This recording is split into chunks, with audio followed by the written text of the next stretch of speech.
Well, hello, I'm Robert Noel. Welcome to Guitar Time for You. And if you're with my Patreon family on Guitar Zone, you get the special extended version. This lesson is very important because it's on basic movable bar chords. We call them type 1 and type 2. So we've got type 1 bar chords that involve the root note being on the 6th string or your E string, and then the type 2 chords being rooted on your A string. So type 1s on the E string, low E string, type 2s are on the A string or your 5th string, okay? So you need to know what a type 1 and a type 2. These are movable, so you can move these chords to wherever the root is. I've made available to you my movable chord form types. So when you look at the sheet that I've given you, I've made for you, you're going to see that not only we have type 1 and type 2 chords, I base them in the key of A. So the key of A is going to be on your 5th fret, and you're going to be, for type 1 bar chords, barring all 6 strings with your index finger, and your 2nd finger is going to be in there, 3rd and 4th. You're going to be changing the fingering, but look at the fingering that I've put. You must use the fingering like for the A chord, 1, 3, 4, 2, and then I'm barring for the top 2 strings, all 6 strings bar. My thumb is basically in the middle of my hand to give power to my bar chord so that I get a nice solid sound. And we want to be able to always check our chords, hit each string, arpeggiate them, and make sure you're getting all the notes in. On the charts, you'll also see X's if we're not to sound that note or string. But very important, besides the fingering, I've included the intervals. Now the intervals, you'll look at the colors that I have designated for each interval. The root note is kind of a psychedelic, all colors in the root note.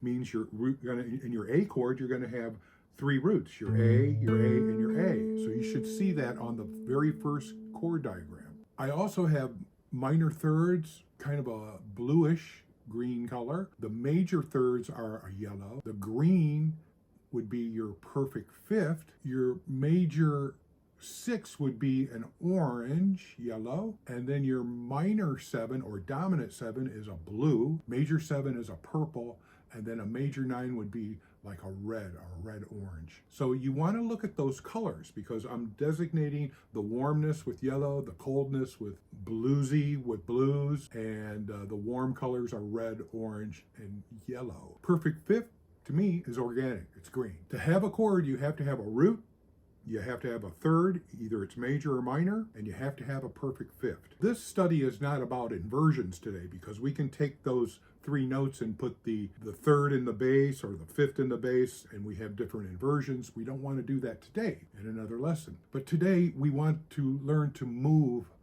and play these movable bar chord forms. So I'm going to go through each. Also indicated on my chart is the fret. So you're learning the A bar chord, basic A bar chord on the 5th fret. I'm barred, I've got my A, and you should look at the intervals. You see a root, you see the perfect 5th, you see the root, you see the major 3rd, making it major, then you see the perfect 5th and a root. So you've got 3 roots, 2 perfect 5ths, and you've got that 1 major 3rd. If you go to the next chord in the next line, A minor, we drop off the 2nd finger.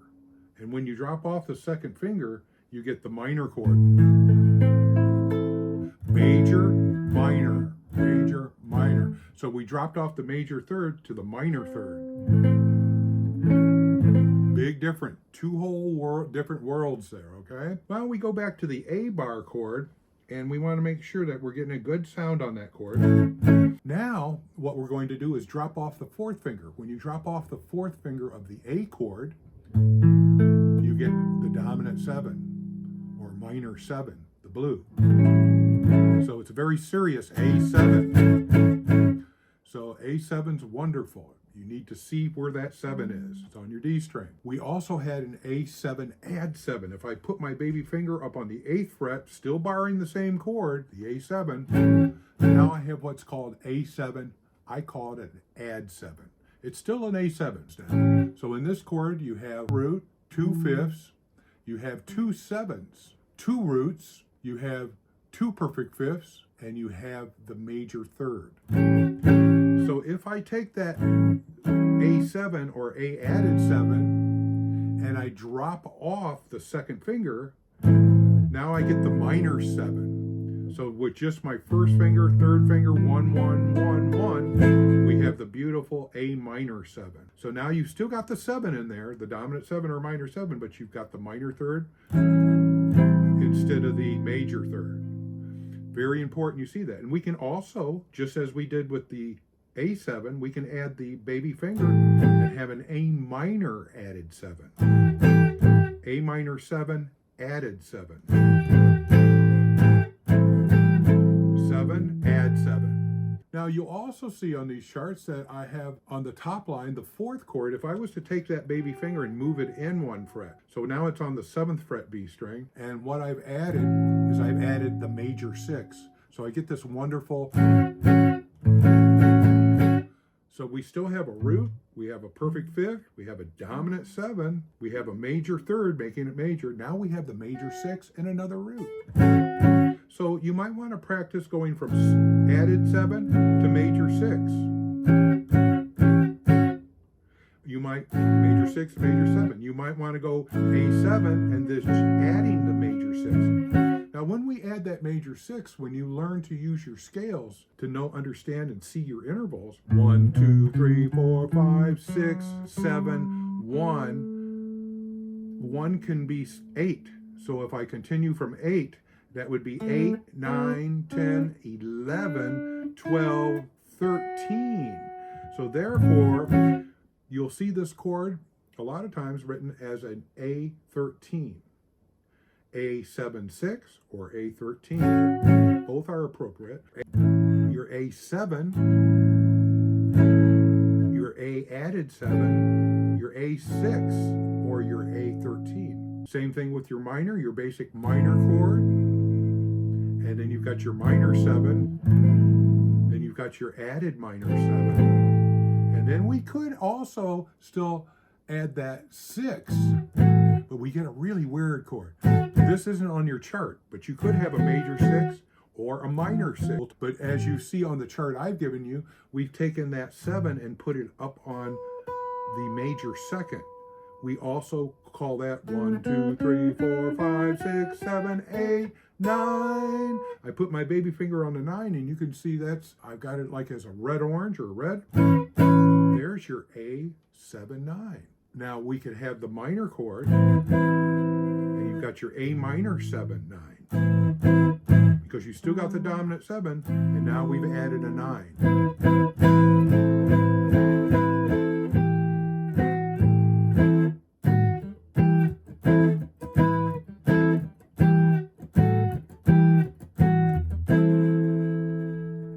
Chord I haven't added, but you might as well know that put your 4th finger on the G string 7th fret and you have the A suspended. So you've got that lovely A suspended. That's your perfect 4th there. 1, 2, 3, 4, and you get your.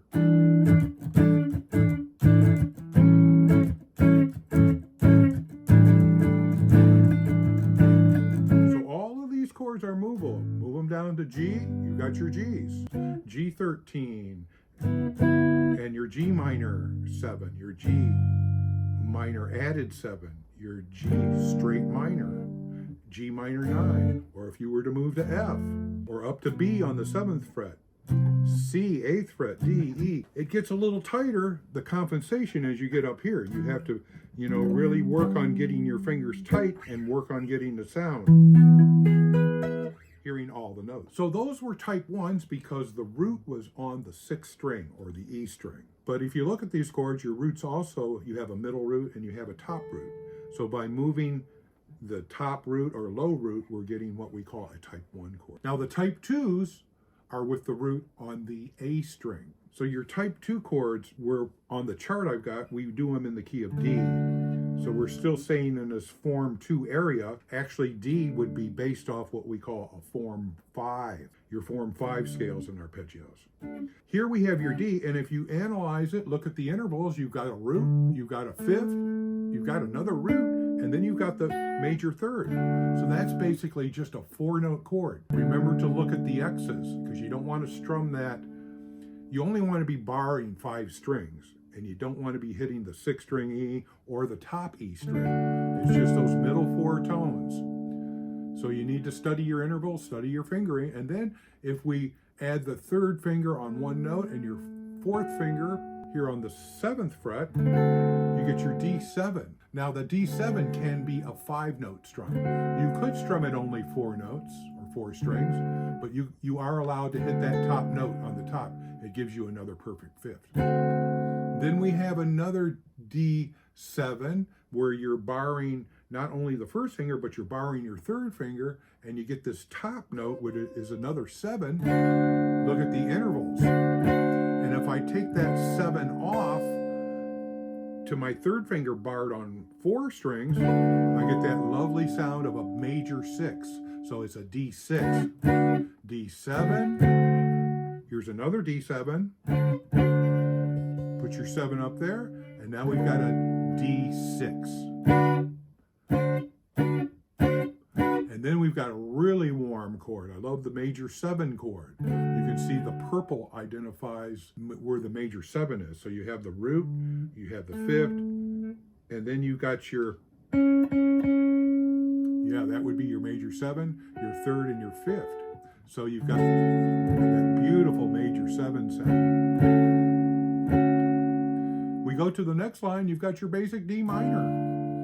So your D minor kind of looks like remember A minor in your open position, your A minor here. Well, you bring that up and you bar the 5th fret, 5 strings, and you've got your D minor type 2. These are type 2 because the root is on the 5th string. There's my D. You want to be able to hit each note. And then you look at the chart and go D minor 7, drop off the baby finger. Now I've got my D minor 7 in there. I have an added 7. D minor added 7 type 2. And then I threw in a weird one, 9.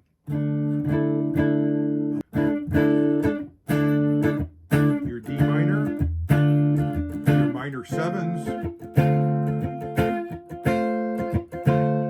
and then I've gone through each chord. You really need to study the chart because you need to use the correct fingers. You need to get good at the technique, building up the strength in your hands. You need to be able to start to use the chart I've given you of intervals. So I've indicated the colors. Of course, yellow is a warm color for major 3rds.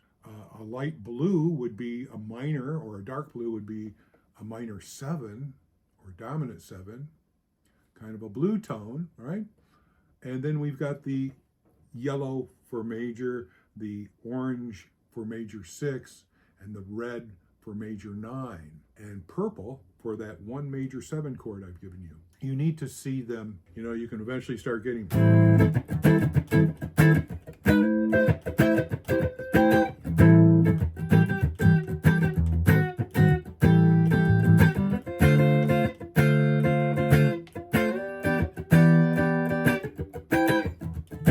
So eventually we can get into funkier rhythms, all different kinds of rhythms and feelings, where we start using type 1 and type 2 movable bar chords. So I hope this video gets you going on your chords.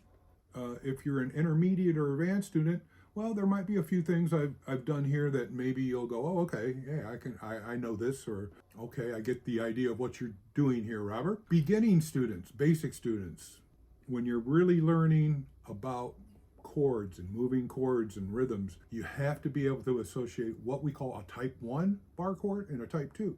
Now there are type 3 and 4 bar chords, but we'll leave that for later. You got to develop the strength in your hand to get good sound, good technique in your rhythms.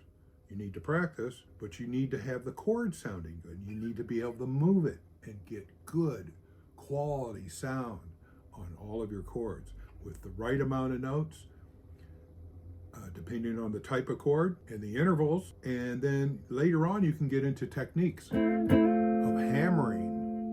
There's so much more to do. So I might be doing A7 and I'm hammering that 3rd.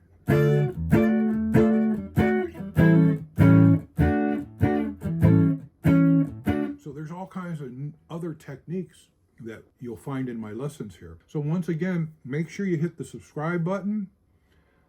You need to be subscribed at the Guitar Time for You on YouTube, and I would love it for you to join my family of guitar students and friends on the Patreon Guitar Zone. I call it the Guitar Zone. Well, it's the Guitar Zone family. It's my personal students. All my charts are there. All of many things. I can't even get in to tell you how much is there for my students. It's growing, and I usually give the extended versions of videos. But I do on the Guitar Time for You, which is just you can donate to me. I'd love to see a donations. The thing about the YouTube Guitar Time for You, that's to get you the basics going, to get you to go, okay, this is cool. They're free. And when you get over to the Patreon Guitar Zone, then you've got even more stuff. You've got the 153 weekly lessons. You've got explorations and journeys on all types of chords and rhythms. And I'm not really teaching songs. I'm teaching you how to learn song and how the theory, how songs are made. But it has to do with your technical skills, your mental skills, your guitar philosophy and psychology, how you practice, because you have to be able to understand the geography of the fretboard. I teach all of that at the Guitar Zone. So I hope you enjoy. You're always welcome to leave a comment. I'd like to hear from you, or a question. I would love to hear from you. And I just thank you so much for being a member of my Guitar Zone or subscribing to the Guitar Time for You. We got to keep learning, and it's important. So there are more videos. Also, for my Guitar Zone family, there is a chart that I always seem to update. The chart is kind of a navigation chart. So look for the navigation page, the navigation. You can even search that. The navigation page that I've added will allow you to go, okay, well, here's all the things Robert's done videos on in my lectures and talks. And I usually am pretty well with updating new things that I put on there also. So there might be some things you discover that I don't know if I'm sure I did it. But the navigation, I'm always trying to tweak that in so that if you have a question about something or need a video or a chart or whatever to see something special, that's what you have at the Guitar Zone. You have the navigation page. Okay? All right. Well, I think I've said enough. I'm going to try to keep doing the videos, new stuff. So once again, hang in there. All right. I heart you.